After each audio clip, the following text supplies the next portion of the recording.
So, Sony just released another 50mm G Master, but this time it's an F1.4. That means, if you mention 50 GM now, just a PSA that we're gonna have to be a bit more specific about which one we're referring to. But this new 50 1.4 GM is not here to challenge the existence of the old 50 1.2 G Master. That still remains as Sony's flagship 50mm for now. This new G Master is meant to displace the 2006 Sony Zeiss 50 1.4ZA from the lineup. But on a somewhat contradictory note, this new 1.4 does tread dangerously close to the 1.2 GM's territory. There's no official mention of it, but it would be reasonable to think that Sony took their winning formula with the 1.2 GM and adapted it into this 1.4. Now, to be honest, reviewing new lenses from Sony has been a somewhat repetitive experience because they've consistently been doing everything so well when it comes to image quality.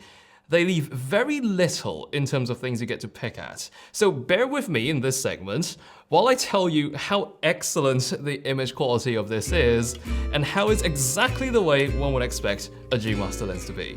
Sharpness. It's excellent in the center, it's excellent in the corners, and this is wide open, of course. A bit of vignetting is expected for such a bright prime, though you probably won't get to see much of it if you've got shading compensation on. Chromatic aberration, very well controlled, and bokeh is beautifully rendered. It really didn't feel like that long ago when shooting wide open meant you were willingly trading sharpness for bokeh. Well, this lens is done with that era. It's one of those lenses where you can comfortably leave it in f1.4 and still single out every little detail that's in focus. It's also impeccable the amount of pop and contrast this 50 is able to deliver. From my very first few shots fired off this lens, I was already blown away by how it's seemingly able to just lift subjects from the background almost magically.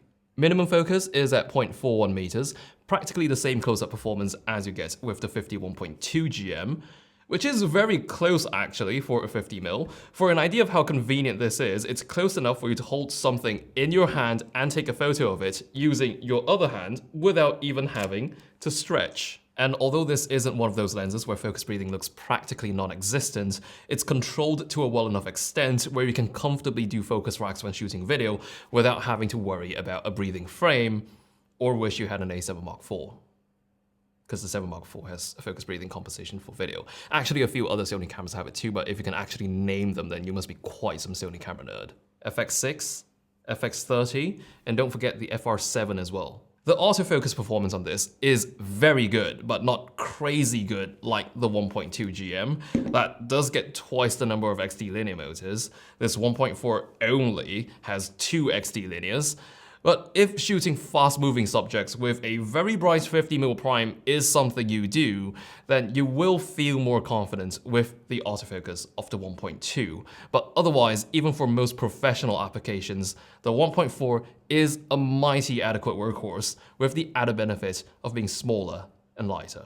The 1.4 weighs in at a bit over half a kilogram, a whole cup of water lighter than the 1.2 GM, with now a 67mm filter thread and overall smaller dimensions. Physically speaking, this new 50 fits in closer with 2 other 1.4 GMs, the 24 and 35. Not quite exactly compact G proportions, but a very comfortable size, I'd say, for an f1.4 prime. Very similar dimensions as well to the Zeiss Milvus 50 1.4. The standard G Master hardware package is, of course, a given on this new lens. Iris ring, declickable, 2 focus hold buttons, and this time around we do get an iris lock. Fun fact, this is the very first Sony prime lens to get the iris lock. It's only appeared before on a few of their recent zoom lenses, and right here is the most valuable piece of hardware on the lens, that shiny orange G, a rather explicit implication that you should mentally prepare to fork out a fair sum should you intend on owning one of these. But hey, at least it's the least expensive of the 50 GMs. Malaysian retail is 6,799 ringgit, which is close to costing 30% less than the 1.2 G Master as of filming.